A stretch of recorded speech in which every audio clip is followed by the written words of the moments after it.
Good afternoon and welcome to Hudson Institute. I'm Ken Weinstein, the Walter P. Stern Distinguished Fellow at Hudson, and this is a special live Hudson Institute event. It's Tuesday, March 29th. It's good to see our colleagues in person for an in-person panel. First time I've done one of these with so many people since COVID, but the subject is a very ominous one. Thinking about the unthinkable in Ukraine, could Vladimir Putin use weapons of mass destruction? Now, we've seen in recent days policymakers, most notably President Biden in public, but many more behind closed doors, and journalists as well, speculating about the potential use of nuclear, chemical, or biological weapons by Russian forces who have faced surprising setbacks in their invasion of Ukraine. This past Saturday, for instance, former Russian President Medvedev, the deputy chair of the Russian National Security Council, said Russia reserved the right to use nuclear weapons against an enemy that only used conventional weapons, building on Vladimir Putin's pronouncements about putting nuclear forces on readiness. And this statement, of course, comes in the midst of numerous and contradictory public statements from the Russians about their changing war aims. Accordingly, while the use of weapons of mass destruction might not be likely, it is a possibility that policymakers in the U.S. and Europe need to grapple with, as The Economist noted in an ominous editorial entitled, "What's the Worst That Can Happen? The Risk That the War in Ukraine Escalates Past the Nuclear Threshold," subtitled, "Disaster Does Not Seem Imminent, but It Does Seem Disturbingly Possible." Now, like The Economist, which cited Hudson Institute founder Herman Kahn and his 44-step ladder of nuclear escalation, we're also following in Herman's footsteps. Herman, of course, was famous for thinking about the unthinkable in his classic 1962 book, in which he made a very simple but controversial case. Thermonuclear war may seem unthinkable, immoral, insane, hideous, or highly unlikely, but it is not impossible. To act intelligently, we must learn as much as we can about the risks. We may therefore be able to avoid nuclear war. We may even be able to avoid the crises that bring us to the brink of nuclear war. And on that note, I'm delighted to turn to a distinguished panel of Hudson Institute experts who will help us expand the imagination, as Herman would have put it, think about the unthinkable, and examine possible scenarios about the use of weapons of mass destruction and what might be done to prevent their usage. I will first turn to Bill Schneider. Bill is a Hudson Senior Fellow, former Undersecretary of State, former Chair of the Defense Science Board. We'll then hear from Bryan Clark, who is Senior Fellow and who directs the Center for Defense Concepts and Technology here at Hudson Institute, who's a specialist on electronic warfare, next generation systems. We'll then hear from Rebeccah Heinrichs, who is of course, a noted Capitol Hill aide and has written widely on missile defense, deterrence, and on nuclear force posture. And lastly, we'll turn to David Asher. David has served, of course, at DOD and at the Department of State, focus on money laundering efforts, stopping money laundering efforts, attempts to stop the use of weapons of mass destruction, and also the economic implications of geostrategy, among other areas. So let me first turn it over to Bill for his opening thoughts. I'll ask our panelists to keep it brief, 5 minutes or so we can have a discussion back and forth. Thank you, Bill. Right. Thanks, Ken. This is indeed a kind of moment to reflect on some of the work that Herman has done. And in thinking about the circumstances that we currently face, it seemed to me there's a few things we should keep in mind as we try to affect the behavior of the Russian state. First is we need to think about how the state is governed. In the case of Russia, it's no longer a communist state as it was during the past 70 years or so. It's now a kleptocracy. The governance model is closer to that of a mafia than of a communist state. And communist state has a Politburo. They can expel the unwanted members. They did in 1964 when they got rid of Khrushchev. Second is in thinking about how to deter, we have to remember that we have to deter an individual, not a country. The individual is the one that makes the decision, or the group that makes the decision. And we don't have to deter in a like-for-like way. That is, we don't necessarily have to use nuclear weapons as a means of deterring adversary behavior. Third, the way in which we have to deter needs to take into account the fact that modern warfare has gone from strictly a kinetic affair of land, sea, air, and space to involve non-kinetic and even human factors. Cyber and electronic warfare are illustrations of non-kinetic. The introduction of the technologies of information have created many more ways in which conflict will take place, and in these cases, many of these instruments of conflict, cyber, for example, may coexist with kinetic, which may also coexist with electronic and information operations and other forms of warfare. So we need to take into account all of these things in order to deter the behavior of the individual. Yeah, to build on Bill's points a little bit, I think we see in Ukraine an example of the limits of our traditional approaches to deterrence. And Rebeccah's obviously the expert here, but it seems like we clearly didn't deter Russian aggression against Ukraine, and we seem to take some approach that was a variation on our traditional denial of the benefits of the aggression or punishment, in the wake of aggression. Those are the two approaches we generally have relied on, neither of which worked here. Russia pursued their aggression no matter what threats of sanctions we imposed on them. And I think what it's kind of showing is that we need to think about deterrence maybe more in the form of dissuasion. How do we take a country off the path it's on? And that's something that has to happen in the lead up to the conflict or confrontation, not at the moment of conflict or confrontation. So the time to dissuade Putin from pursuing aggression would have been in the years leading up to now, between maybe even the annexation of Crimea and what happened most recently. Trying to basically set the conditions for understanding that we're going to continue to confront and push back on every provocation, every gray zone action, every set of hybrid warfare operations they conduct. We're not going to wait till the very end and say, well, we're going to try to defeat you at the goal line at Ukraine. We're going to be pushing back on you all the time. And you can see now from the Russian perspective, this is the approach they take against us. So dissuasion or kind of the persistent engagement is what Russia has been doing against the United States.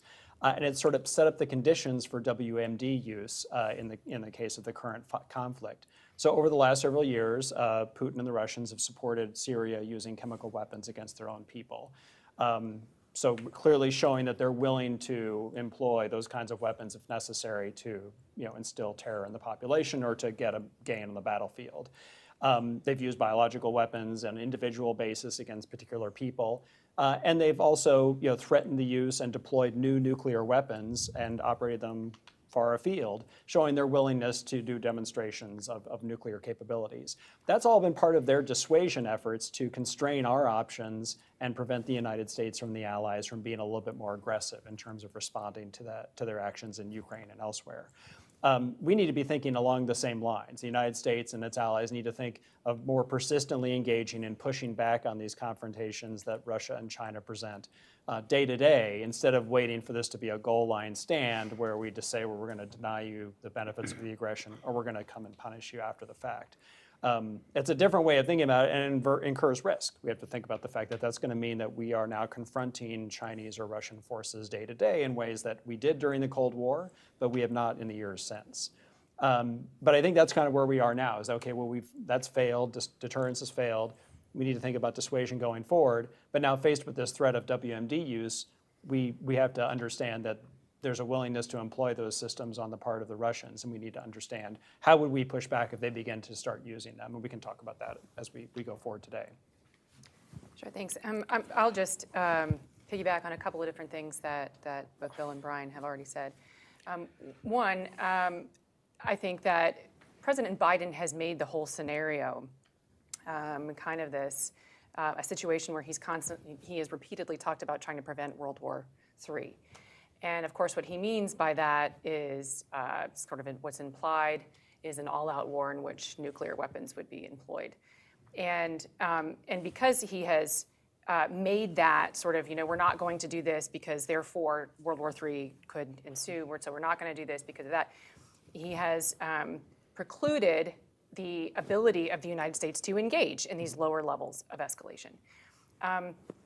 And so, in a major crisis, if one person is not willing to escalate and the other person is, the other person is going to continue to escalate, and that's what we're seeing on the part of the Russians.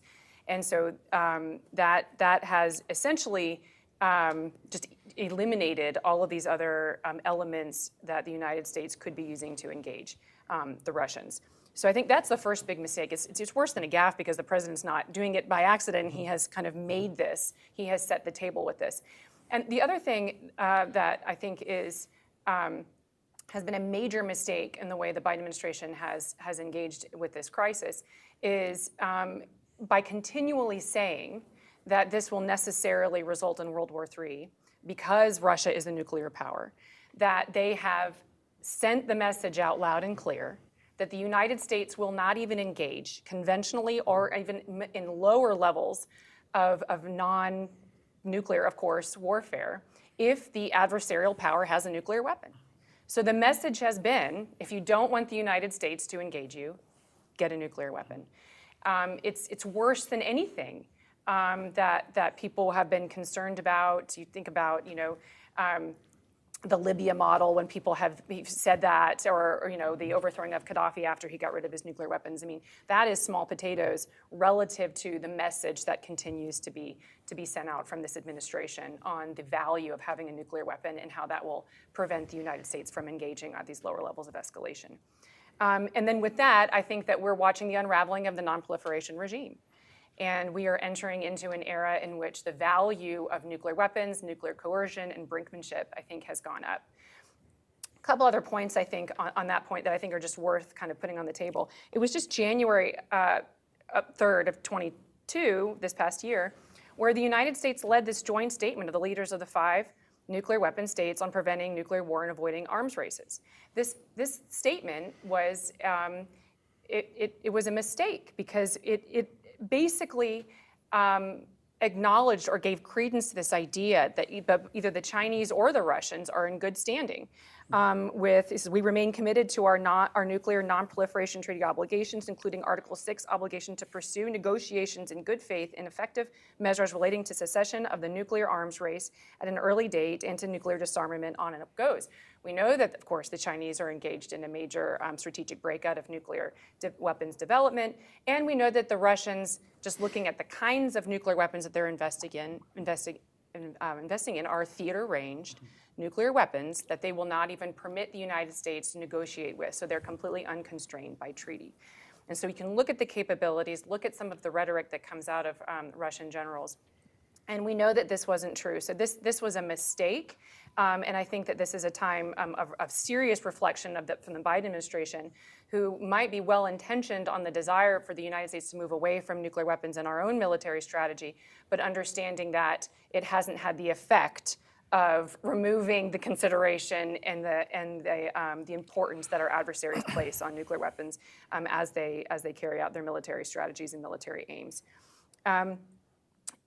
I'm going to go ahead and leave it there. I've got other things to say, but I'll go ahead and we'll turn it over, and I look forward to the discussion. Thank you. David's going to look at this from a slightly different perspective, what the international economic implications might be of such an attack. Well, first, just to say that we have unprecedented sanctions on the Russians, but they're not all encompassing. As you can see on the slide behind me, they account for about 12% of all global oil output, 16.6% of natural gas, 5.2% in coal, on and on. Some of the more exotics, like palladium, they're absolutely dominant in the world market. Okay, so the question is, are we shutting the Russians really out of the world market effectively on the things that add the most economic value added? And the answer is no.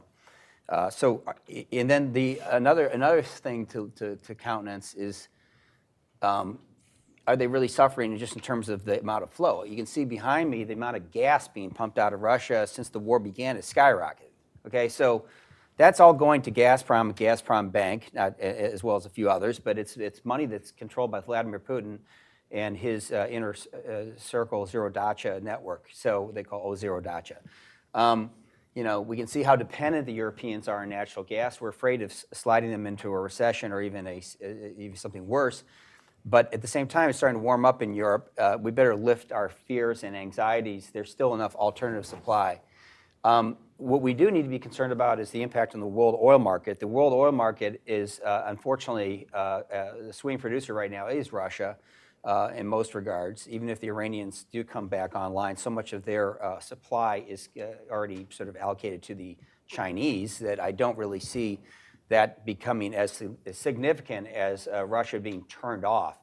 And if Russia's turned off on gas, the only way we're going to see alleviation of that is just total demand destruction, which is going to be deep recession in Europe. And on oil, it's going to be a price effect. And when we talk about prices, this is a simulation I did back when oil was at $80 a barrel, so forgive me, but it's still relatively accurate. If you were to go from $80 to, let's say, $175 a barrel for oil, and it happened in, let's say, 3 months, and it lasted for 3 months, you could see massive demand destruction on the order of nearly 4% of GDP globally. If it went on for longer than that, you could see it even go up to 7-8% GDP. I mean, we're talking about, we're already gone through a COVID depression. We could enter back into one. And oil and consumer prices are highly correlated. So one of the biggest problems with consumer prices right now is they're rising, and only recently has oil started to rise. This is the first time in American history since we've had oil that consumer prices have risen well ahead of an oil shock. So the problem is now you get an oil shock, it's going to be far worse, and that will just lead to demand destruction. And when prices go up, GDP goes down. It's a very simple, almost identity in economics. But I want to just bring out a couple last things. Is Putin really losing money on this trade? Okay, I was a former macro strategist for 5 hedge funds, so I'll think like a trader here. Somebody, somehow, made a gigantic forward bet in the futures market for natural gas in London back in December. Late November it began. It pushed up prices on the order of like more than double, okay? It was the biggest spike in natural gas futures in history until the invasion occurred. It happened before the invasion. Now, there was a supply-demand imbalance, but the rumor, of course, is in the markets that somebody from a Russian sovereign wealth fund related actor placed a big bet in gas futures and also oil futures at the time, and that led to this huge shock in the market.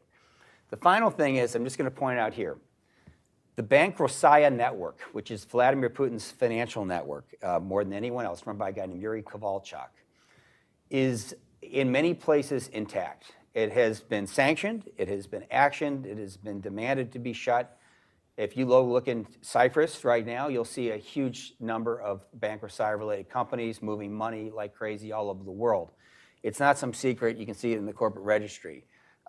The point is this. That network also has existed in places like the Netherlands Antilles, Cayman Islands, as the Pandora Papers pointed out. If we don't crack the whip and shut down these financial conduits, we're not going to really have a value-based impact on Putin's own thinking.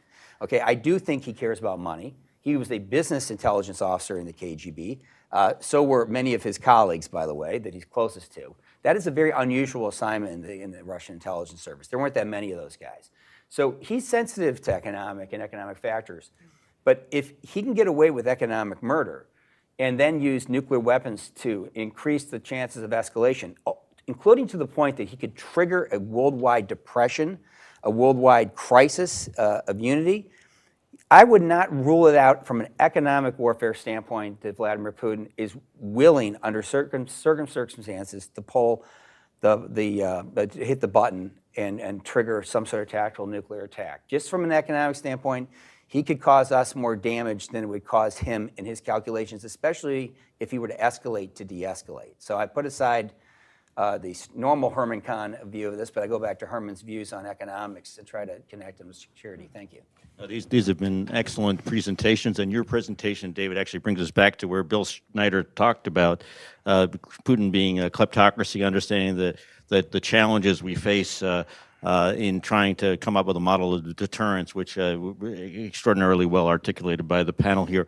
Let me ask each of you: A, is this scenario possible, or how likely a scenario do you think it is? This notion, and how much do tactical nukes, do they change the game? And is there any way to deter it? I know those are three different questions, but let's start out with those. Bill, why don't you start, and we'll Okay. go down the line here. Yeah, it's a very pertinent question, and one of the points that has emerged in the past week or so is that while there's a high level of unity and outrage among the NATO members, there isn't the same unity across the board on dealing with taking the pain of these sanctions.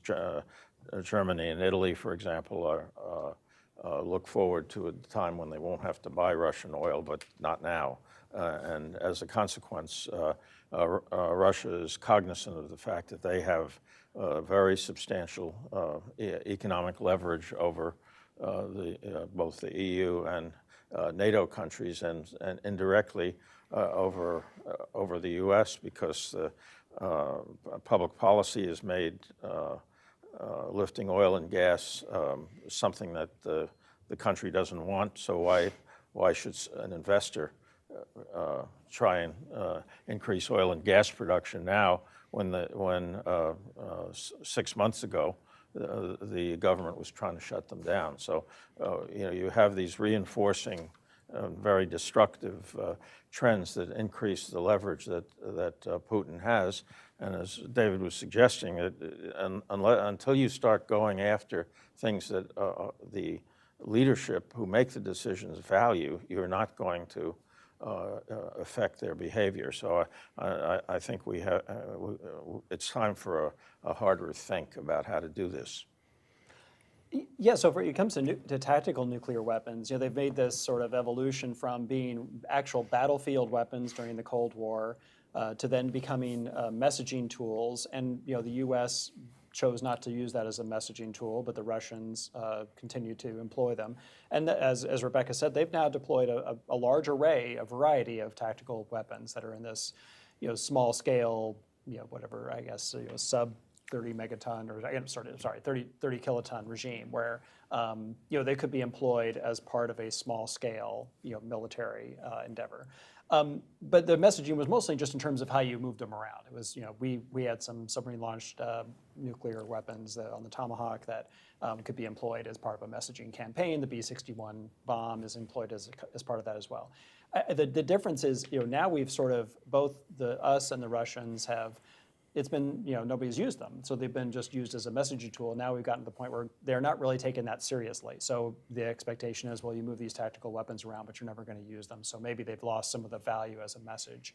And I think maybe Putin could look at this as an opportunity to restore that ability of tactical weapons to really influence enemies' decision making. Because right now they don't influence it that much. But they have three systems in the theater. Right, they have three systems in the theater, but because nobody's used a nuclear weapon since 1945 in anger, we've gotten to the point where they don't have that much deterrent value or that much influence on the enemy decision making. So he could employ it as a message, not employed in the battle per se, but maybe employed in a place like Chernobyl, where there's a depopulated area that you could do a demonstration in.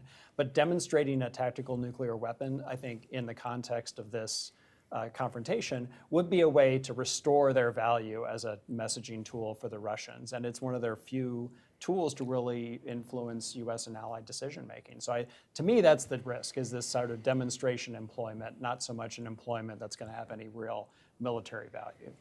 Yeah, a couple of points. One, I think that chemical weapons are much more likely to be employed by the Russians. I can go through the different U.S. officials that have discussed them. I think this administration deserves credit for using intelligence to call out a potential false flag scenario in which the Russians employ a chemical weapon and then blame the Ukrainians. I know Bill can talk a little bit more about how they might go about doing that and who they might pin it on specifically. And so, of course, that would be ridiculous. It would be the Russians that would be employing a chemical weapon should it horrifically occur. The United States would not, of course, we do not use chemical weapons, and so there was this gaffe the president made, unfortunately, that we would respond, but the White House did a good job, I think, clarifying that that's not true, and Secretary Blinken clarified that we would not do that as well. So what would we do? That's the big question. I wanted to foot stomp something Bill said, which is we would not necessarily, I mean, obviously in this case, we would not do something specifically in kind because we would not use chemical weapons, but I do think that that would be, we might want to talk about some, I know there's a Tiger team looking at this inside the National Security Council, and I think that that would, should elicit something new and different from the United States. I think it's a mistake for the administration to always require every NATO member to be on board before we act. I think that gives too much power to those who are even more risk averse than President Biden. I would be looking at the countries like the Brits, the Poles, the Romanians, the Balts, the Czechs, but I would definitely be talking, we should be in very close consultation because these are the countries that are most at risk, and they're the ones that obviously have assurances that we provide them, and they're nearest to the problem. And so it should be extremely important that the United States is walking shoulder to shoulder with those countries that are vulnerable of even having a secondary impact from something like this occurring in Ukraine.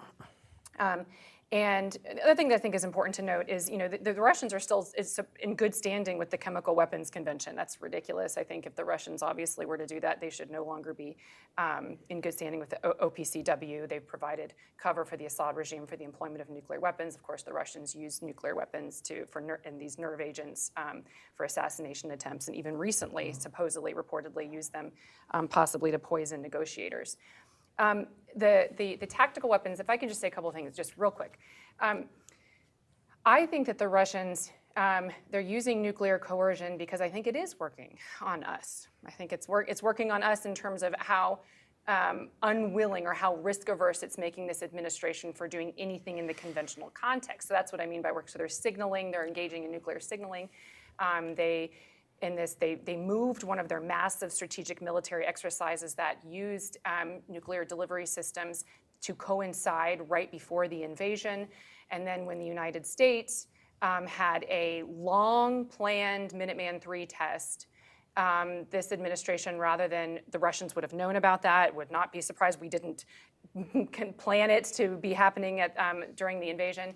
And the administration decided to not move forward with that test because the message they wanted to convey was that they did not want to signal that we are going back and forth with these nuclear threats. Unfortunately, I think that what that did was it affirmed in the Russians' mind that we are intimidated by the thought of nuclear employment, such that we wouldn't even go forward with a planned and necessary ICBM test. And so all of those things are I think, have not worked to our advantage, and unfortunately increases the power that the threats of nuclear weapons has over the United States and how we might respond in Ukraine. And I think it would be a game changer if a nuclear weapon was used where there is nobody located. I think that would require a response from the United States that would be such that it would cause the Russians to regret that employment. Well, I'm not as sure about that, actually. You know, I was a nuclear arms negotiator several times in my career, most notably with the North Koreans and the Russians in the six-party talks and the Chinese, but in Japan and Korea. But I spent enough time in the last stages of the Trump administration working on nuclear arms control as well to sort of have some appreciation what the Russians at least have been talking about with my colleagues.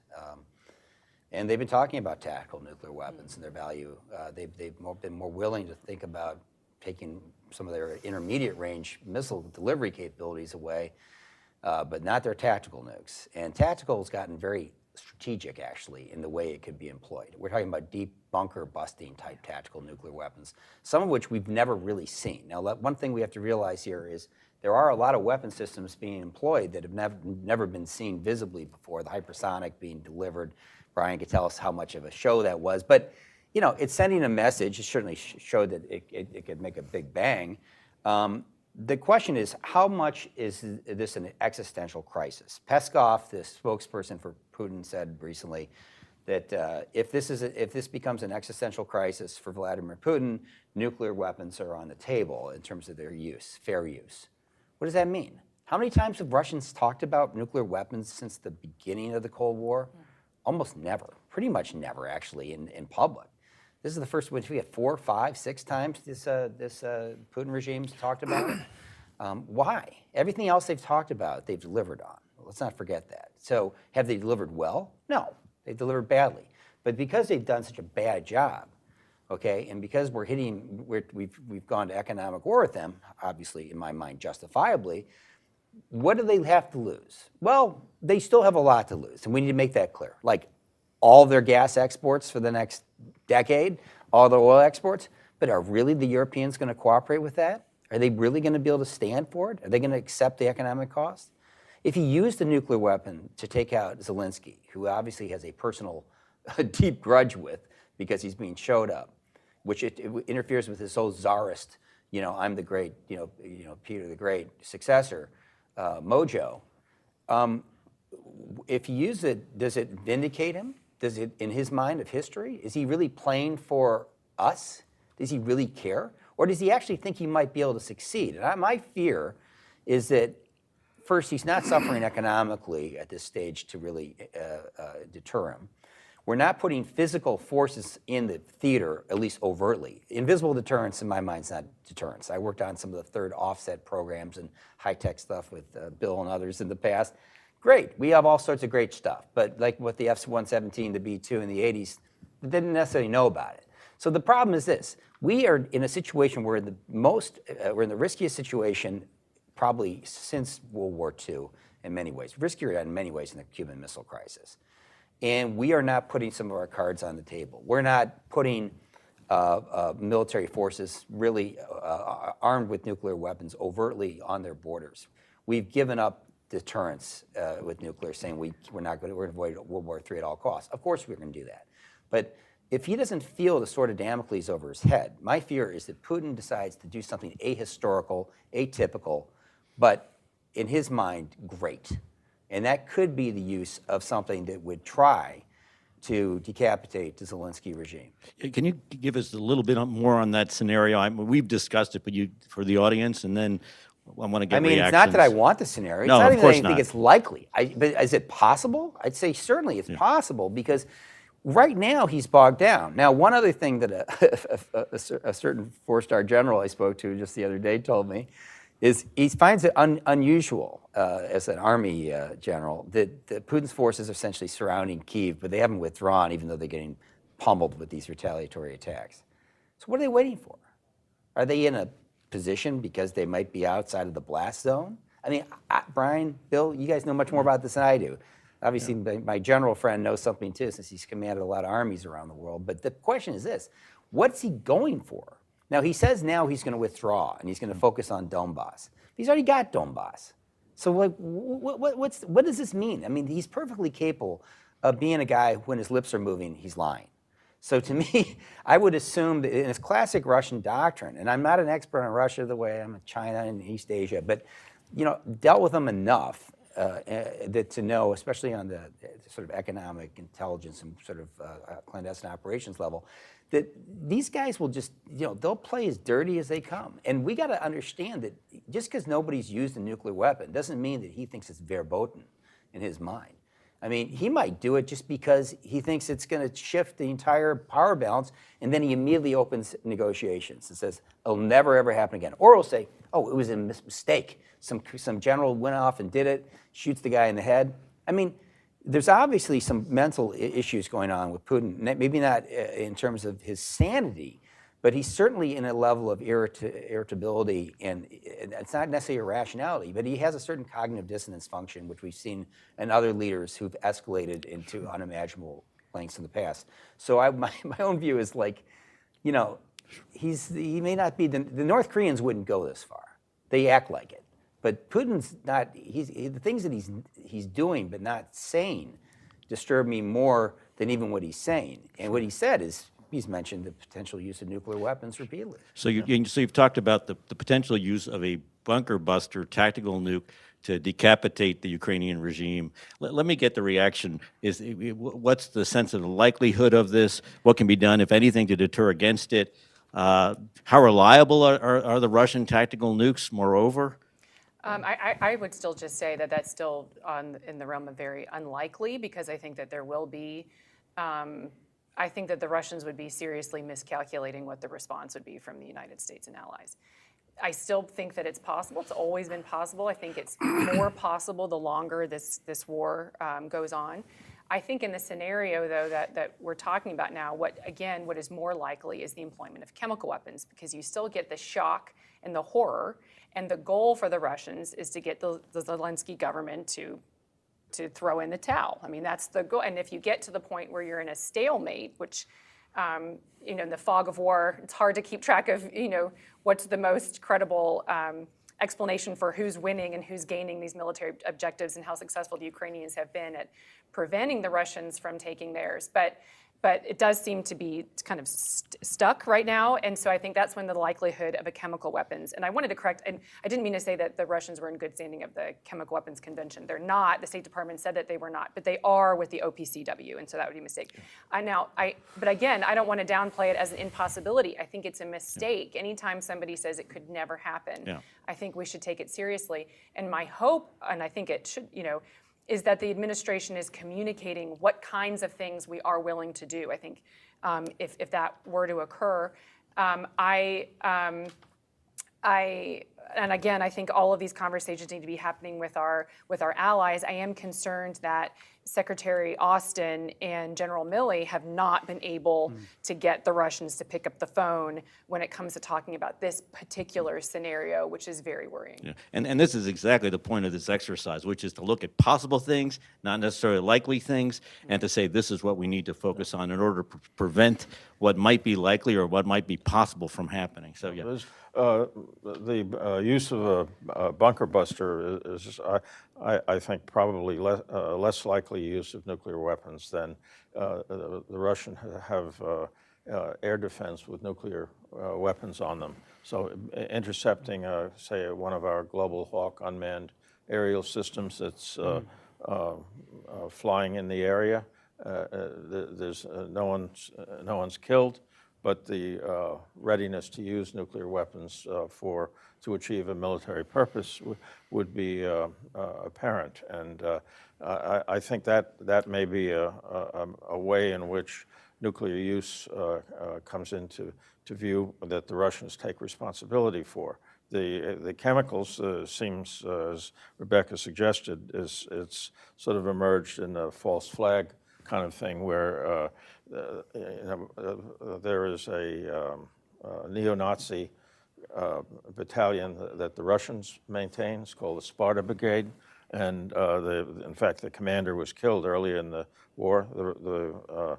On the Ukraine side, there's the Azov battalion, which is also described as a neo-Nazi group. Both sides use these this Nazi symbology for various purposes, but it gives opportunities for false flag operations in ways in which chemical weapons might be used. And of course, Russia has made it possible for Syria to have sarin gas. They didn't invent sarin themselves. And so I think the Russian inhibitions on sharing lethal chemical agents and not just toxic industrial chemicals like chlorine, which also was used in Syria, is probably an appealing alternative for them if they want to escalate.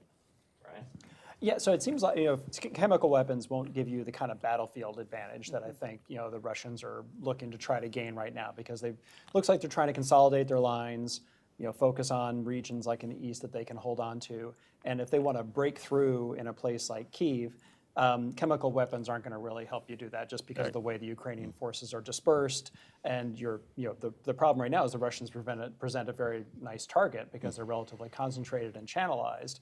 The Ukrainian forces are offering none of that. So chemical weapons that aren't going to really be very effective in a dispersed area like that aren't that useful. They're useful, though, to terrorize the population, which is how they were employed primarily in Syria. Well, it was not to get a battlefield advantage, but to terrorize, and then eventually get, in the case of Zelensky, to step down, to say, well, I can't take the carnage anymore. I'm going to turn over to a Russian-friendly government, and we'll be done with it. I see nuclear weapons in a similar vein. Obviously, the level of destruction can be high enough that it could give you a military advantage, but the problem is then, an advantage in what? A contaminated area that your forces will not be able to deploy into. So, I also think the bunker busting idea is probably not very effective. But a bunker buster nuclear weapon is effective in a relatively small area, and you have to know where the bunker is. So those weapons are useful when you're going after a fixed target that's well identified. And for all we know, President Zelensky is in the west of Ukraine and moves around pretty frequently. So it's unlikely that you'd be able to really decapitate the regime with a tactical nuclear weapon. But I think, as Bill said, it's more likely that you would just see a nuclear weapon being used in a demonstration of some sort, whether it's an air defense demonstration or you go after some kind of ancillary target off to the side that maybe induces some casualties, but is not a mass casualty event. But it shows that you've broken the nuclear taboo, and that the tactical weapons you have are on the they're on the table. They could be used. And to Rebeccah's point, I think the nuclear coercion that's been successful thus far has been nuclear coercion in general. It was not necessarily related to tactical weapons per se. And I think for Russia, breaking the nuclear taboo with a tactical weapon opens up this whole set of options that they might employ in the future. So it's very useful from a messaging perspective. Sure, Rebeccah. Yeah. If I could say quick too, I know that the Biden administration is right now, I think the classified version of their nuclear posture review is done and is being briefed to members, and then the unclass will be coming out too. Now is the time that, because I think we agree that it is possible, even if not likely, that it is in our interest to be engaging in trying to shore up and to convince the Russians that would be a mistake, and that the United States does have the resolve to defend our vital interests. And I would be, so I think the administration really needs to kind of take a whole new look at this and take a completely different approach to this. I would, a couple of things that I've heard that could be in the nuclear posture review is the removal of the SLICM, the SLICM-N, which was suggested by the previous administration in response to this particular problem, which is that the Russians might escalate to de-escalate in a purely conventional conflict in order to get the United States and NATO Let's explain that for our audience. Slick 'em.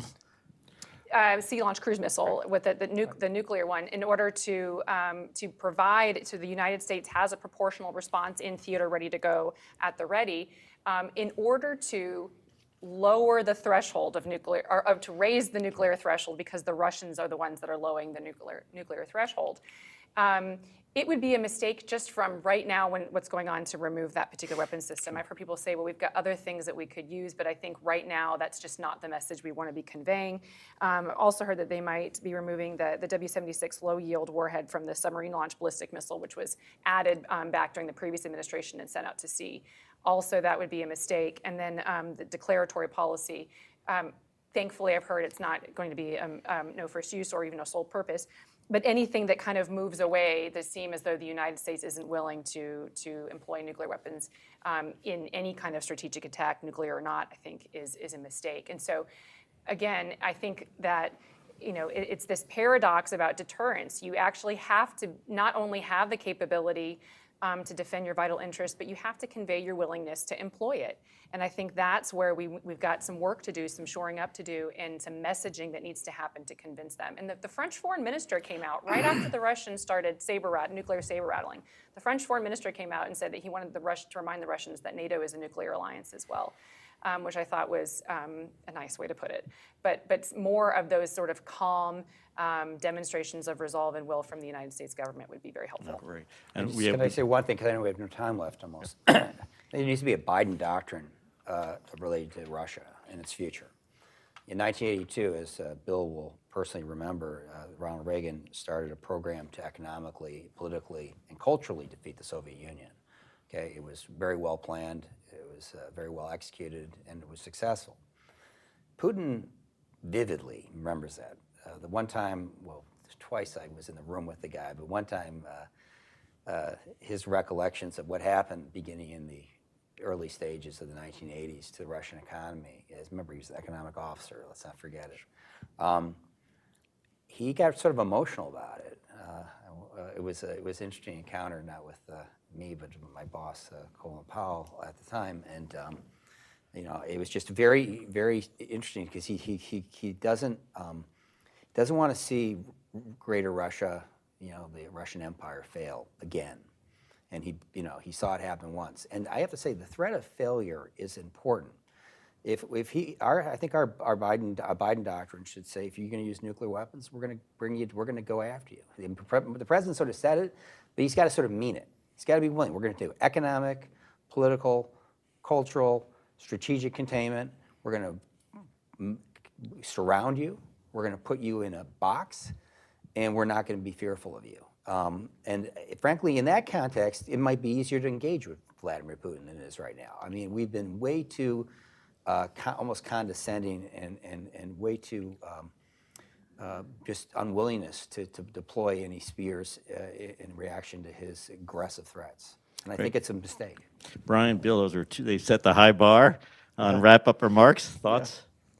Yeah, I think it's very important for us to bear in mind what Putin's war aims are. They are not to produce a neutral Ukraine. They are not to keep Ukraine out of NATO. It is to absorb NATO and his vision of a so-called Russian world, which would be a Eurasian Russian empire that, unlike the Soviet Union, which was shaped by Stalin to be a multinational empire led by the communist ideology, Putin sees it as an all-Russian empire that would be based on Russian ethnicity. And as the late Zbig Brzezinski said, Ukraine is the key to preventing the reemergence of a facsimile of the former Soviet Union. So I think that we need to keep the war aims in mind, and as David suggested, going after the core of those aims and disrupting it is almost certainly part of the dimension of deterrence that we need to bring back. Right. Yeah, and I think we could see that in this fight, WMD is going to be of limited battlefield utility, but it's useful to terrorize the population, get the Zelensky regime to step down, which is ultimately what Russia wants, rather than absorbing the country in a military confrontation that takes months or years to play out. To that end, though, they've done a great job up till now messaging their willingness to use WMD as part of the set of tools available to them and some of the options that they have at their disposal.